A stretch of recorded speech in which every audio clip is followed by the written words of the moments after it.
তিনটা জিনিস ব্রেইনটাকে ধ্বংস করতেছে। ব্রেইন যে দামি জিনিস এটা তো বুঝি না, এই জন্য ব্রেইনের দাম বাড়ে, মানুষ কাছে এটা কি আর হবে।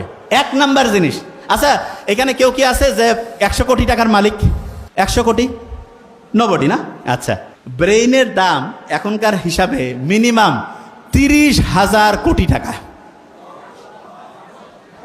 কোনো সার্ভিস চার্জ আছে? যে আল্লাহ যদি কইতো যে ঠিক আছে 1% করে টাকা দাও, ফকির হয়ে যাওয়া লাগবে না? এই ব্রেনটা যে দিয়েছে এটা কাজে লাগাইতে পারতেছি না কেন?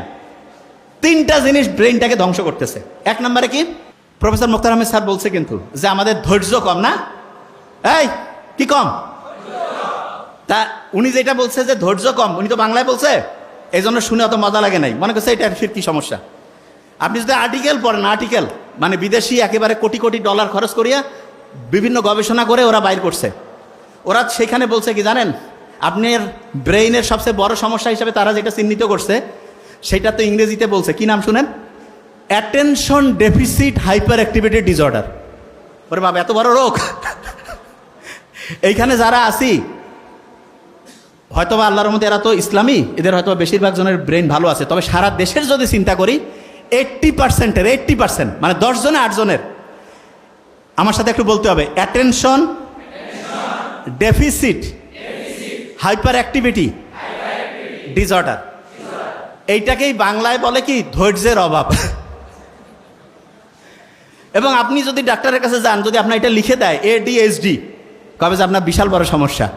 তো কি ব্যাপার, যে এটা ট্রিটমেন্ট আমাদের কাছে আছে। কি ট্রিটমেন্ট দিবে শুনেন? বলবে যে আপনি ঠিক রাতে এশার নামাজ যখন হবে তারপরে মোবাইল টোবাইল দেখবেন না, ঘুমাবেন।